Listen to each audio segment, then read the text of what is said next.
মাননীয় স্পিকার, বিরোধী দলের নেতা শেষ বক্তব্য দিয়ে শুরু করি। তিনি বলে গেলেন যে হিলারি ক্লিনটনের সফর বাংলাদেশের বর্তমান রাজনীতি গতিশীল করেনি। মাননীয় স্পিকার, যে ভুলটি তারা প্রথম থেকে করে এসেছেন, অর্থাৎ আমরা বলেছি যে বর্তমান পরিস্থিতি থেকে নির্বাচনের আগ পর্যন্ত ধীরে ধীরে করবে, এটা একদিনের সম্ভব নয়। এই কথা আমি আমার বক্তব্যের সময় বলে গিয়েছি। তাদের প্রত্যাশা ছিল এরকম যে এখনই করে ফেলবে, সেটি সম্ভব নয় মাননীয় স্পিকার।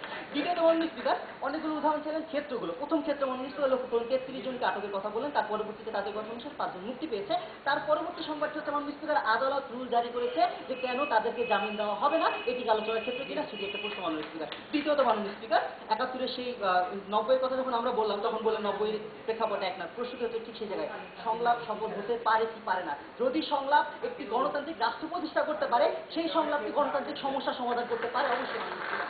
ব্রিটিশ কোটালের আদেশ মাননীয় স্পিকার। তার পরবর্তীতে যখন বাংলাদেশ থেকে এটার জন্য দেওয়া হয় মাননীয় স্পিকার, চিঠি পাঠানো হয় যে ক্ষমা চেয়ে যে আমরা এই ধরনের কোনো বক্তৃতা দিই। এবং দ্বিতীয়ত যে প্রেক্ষাপট সেটি হচ্ছে, এই কথাটি কখনো হিলারি ক্লিনটনকে বলা হয়নি। এই কথাটি বলা হয়েছিল যে ডক্টর ইউনূসের কথাকে উল্লেখ করে, যেটি সম্পূর্ণ সংসদে ভুল ব্যাখ্যা করা হয়েছে। তৃতীয়ত মাননীয় স্পিকার, শিক্ষক নির্যাতন দমন নিপীড়ন প্রত্যেকটি প্রেক্ষাপট আমরা একই কথা বলছি। বর্তমান প্রাথমিক মাননীয় স্পিকার সংজ্ঞান করার সাথে সাথে বলেছিলাম বর্তমান রাজনৈতিক পরিস্থিতি কি, মানবাধিকার লঙ্ঘন হচ্ছে মাননীয় স্পিকার, সংকটপূর্ণ পরিবেশ আমরাও জানছি।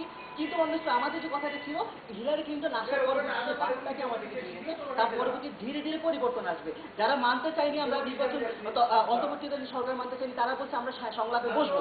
যারা মানতে চাইনি একজনকে জামিন দেওয়া হবে না, তারা পরবর্তীতে 5 জনকে জামিন দিয়েছে। যারা মানতে চাইনি মাননীয় স্পিকার, যারা যে বিরোধী দল কখনো চাইনি যে মাননীয় স্পিকার যে হরতাল ছাড়া আমরা কোনো উপায় নেই, সেই বিরোধী দল আজ বলছে হরতাল আমরা পছন্দ করি না, হরতাল ছাড়া সংলাপে বসে আমরা আমাদের দেশের স্বার্থ রক্ষা করবো মাননীয় স্পিকার। এই প্রত্যেকটি ক্ষেত্র যদি মাননীয় স্পিকার একটি ক্ষেত্র হয় এই নির্বাচন সংলাপের জন্য, বাংলাদেশের রাজনীতি গতিশীল করার জন্য, তাহলে সেই প্রত্যেকটি বার্তা হিলারি ক্লিনটন বাংলাদেশকে দিয়ে গিয়েছে। সে 1 ঘন্টা সংলাপ হোক, সে 2 ঘন্টা সংলাপ হোক মাননীয় স্পিকার। তাই মাননীয় স্পিকার, বর্তমানে ধীরে ধীরে পরিবর্তন আছে হিলারি ক্লিনটনের সফরের উপর ভিত্তি করে, এবং তার প্রেসক্রিপশন আর যেটাই বলুন না কেন তার উপদেশ অনুসারে প্রস্তাবটি গৃহীত। ধন্যবাদ মাননীয় স্পিকার, ধন্যবাদ সবাইকে। আমরা বর্তমান প্রেক্ষাপটে একটা অত্যন্ত আলোচিত বিষয়